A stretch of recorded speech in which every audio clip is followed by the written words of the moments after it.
ஸ்ரீ குருப்யோ நமஹ. விரைவாச்சரணம். ஹரஹர சங்கர, ஜெய ஜெய சங்கர.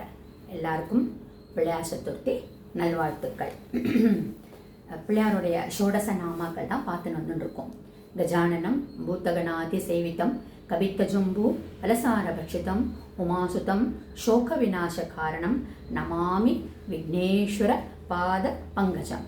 மூஷிக வாகன மோதக ஹஸ்த சாமர கர்ண விளம்பித்த சூத்திர வாமன ரூப மகேஸ்வர புத்திர விக்ன விநாயக பாத நமஸ்தே.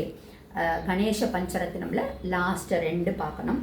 நிதாந்த காந்த தந்த காந்தி மந்த காந்த காத்மஜம் அச்சிந்திய ரூப மந்தஹீன மந்தராய கிருதந்தனம் ஹிருதந்தரே நிரந்தரம் வசந்தமேவ யோகினாம் தமேகதந்தமேவதம் விசிந்தயாதி சந்தகம் மகாகணேஷ பஞ்சரத்னம் அப்ப மாதரேன யோன்வகம் பிரஜல்பதி பிரபாதகே ஹிருதி ஸ்மரன் கணேஸ்வரம் அரோகதா மதோக்ஷதாம் சுசாஹிதம் சுபுத்திரதாம் சமாஹிதாயுரஷ்டிரபூதி மப்யுரைத்தி சோச்சிராத் அப்படின்னு வருது.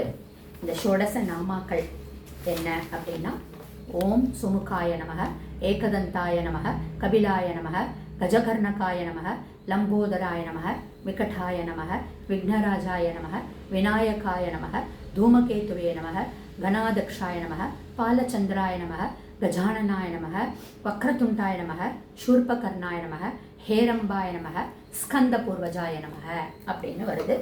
அதில் இன்னைக்கு கடைசி 3 பார்க்க போகிறோம்.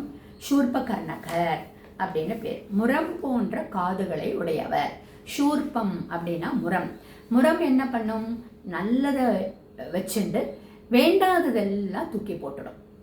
இந்த புடைக்கிறம்புச்சு அது மாதிரி பிள்ளையாருக்கு காது நல்லா பெருசாக இருந்து எல்லாத்தையும் அவர் கஜகர்ணகரா எல்லாத்தையும் அப்சர்வ் பண்ணிக்கிறார் அப்படிங்கிறத பார்த்தோம். ஆனால் நம்ம தேவையில்லாதன்னு என்னமோ ப்ரேயர்ஸ்லாம் பண்ணுறோம். அசட்டுத்தனமான ப்ரேயர்ஸ்லாம் பண்ணுறோம். நம்மளுக்கு நம்மளுடைய பாவ புண்ணியத்தை பேஸ் பண்ணி நம்மளுடைய ப்ரேயர்ஸ் உச்சிதமான ப்ரேயர்ஸாக இருந்ததுன்னா அதுக்குரிய பலனை கொடுக்கக்கூடியவர். அதனால் அசட்டுத்தனமான ப்ரேயர்ஸ் பண்ணாமல் இந்த ஜென்மத்தில் பகவான் கொடுத்துருக்கிற இந்த ஜென்மத்தை நல்லபடியாக நம்ம கழிக்கணும் அப்படின்னு சொல்லிட்டுன்னு விக்னம் இல்லாமல் நம்மளுடைய வாழ்க்கை இருக்கணும் அப்படிங்கிறதுக்காக தான் நல்லதை மட்டும் காதில் வாங்கக்கூடியவராக இருக்கிறதுனால தான் அவருக்கு பேர் சூர்பகர்ணகர் அப்படின்னு பேர். அடுத்தது ஹேரம்பர். ஹேரம்பர் அப்படின்னா சைவ ஆகமத்தை தோற்றுவித்தவர் அப்படின்னு சொல்லக்கூடியது. அண்ட் அபரேதமான ஒரு சூரத்தன்மை உள்ளவர். அதுக்கு ஹேரம்பர்னு சொல்லுவாள். அதாவது பிள்ளையாரை பார்த்தேன்னா 5 முகங்கள் உடையவர். ஸோ எல்லாமே யானை முகமாக இருக்கக்கூடியது. பஞ்சமாத்தங்க முக அப்படின்னே அவருக்கு ஸ்பெஷலாக ஒரு பெயர் இருக்கு. ஸோ பஞ்சமுகருடைய வாகனம் பஞ்சசான்யம் சொல்லக்கூடிய சிம்ம வாகனமாக இருக்கு. அம்மா மாதிரியே பிள்ளையும் சிம்ம வாகனத்தில் இருக்கார். இதில் பெரியவா சொல்கிறா என்னன்னா, இந்த யானைக்கு இந்த சிங்கத்தை கண்டா பயமே இல்லையாம்.